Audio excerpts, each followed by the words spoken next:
Wyslouch here. This week's quick tip, cross-picking. How to find new patterns, how to practice the technique. If you like these kind of videos, please subscribe to the YouTube channel. If you really like these videos, consider becoming a patron on my Patreon page. $3 a month, you get supplementary PDFs, and you support the making of these videos. Let's get to it. What's cross-picking? It's picking across a set of strings, producing kind of a banjo-like effect.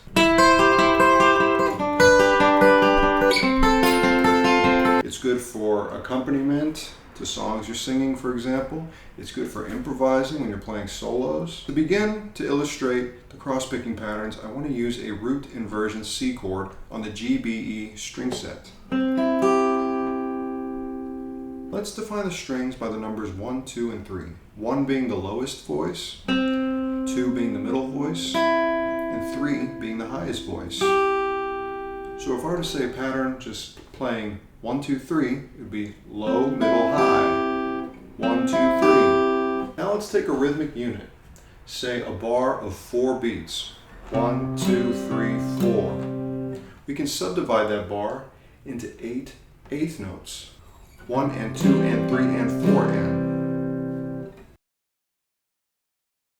Now I want to divide those 8 notes of that one bar into 2 groups of 3 and 1 group of 2. That is 3 eighth notes, 3 eighth notes, then 2 eighth notes. The way that works is if the beats are going 1, 2, 3, 4, 1, 2, 3, 1, 2, 3, 1, 2, 1, 2, 3, 1, 2, 3, 1, 2.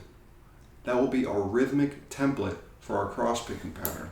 Now let's use this rhythmic template to come up with 2 distinct cross-picking patterns. We can assign a string order to our 3-note groupings. So for example, if our 3-note groupings are assigned the string order 1, 2, 3, that is lowest, middle, high, and then we could assign our rhythmic grouping of 2 with, for example, the 1, 3 string order, that is the lowest and the highest.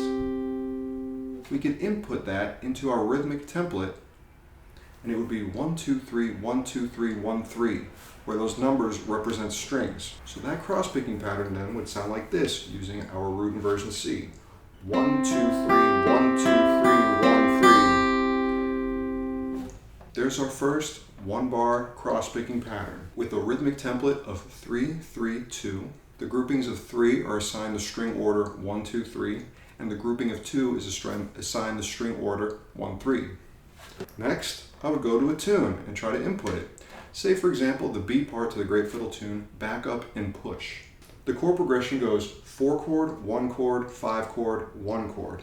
Each one of the chords holds for 2 bars. I'm going to use just a voice-led 4-1-5. You can refer to a previous quick tip to know what I'm talking about, where I'm finding these positions. And then I apply that exact cross-picking pattern. 1, 2, 3, 4.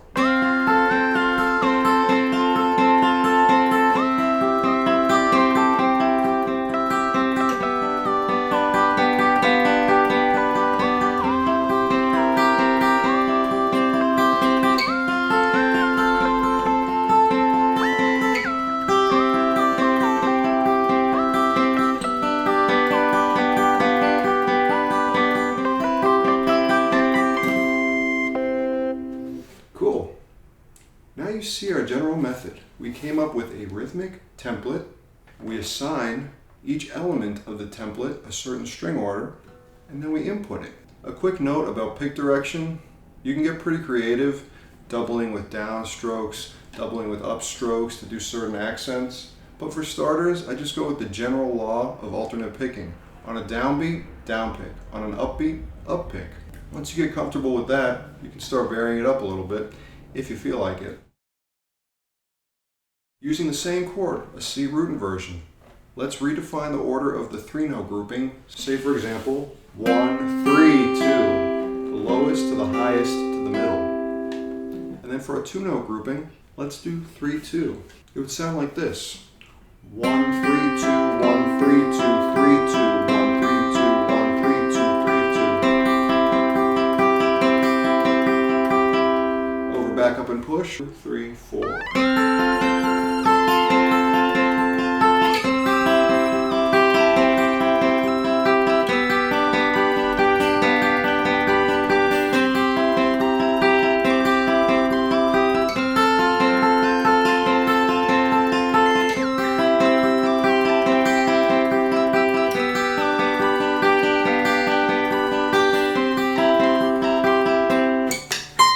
Take a song you know and love, ideally where the chords hold for at least one bar each, and practice one or both of these patterns over it. I've made a table of multiple one-bar cross-picking patterns using this rhythmic subdivision and a couple of others for my patrons on Patreon. Some nice tabs, some nice diagrams. If you like this video, if you like the other videos, please consider becoming a patron on my Patreon page, supporting the making of these videos and getting supplementary PDFs. So we've got a good introduction to cross-picking. Without going too deep, I hope you could see how you could apply this to any set of 3 strings. For example, A, D, E. That would still be 1, 2, 3, 1, 2, 3. 1 being the lowest, 2 being the middle, 3 being the highest.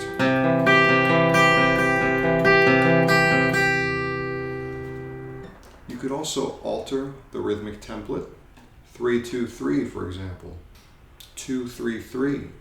2, 2, 2, 2. The thing I like about these mathematical approaches is you can find really cool things that you probably wouldn't have found intuitively.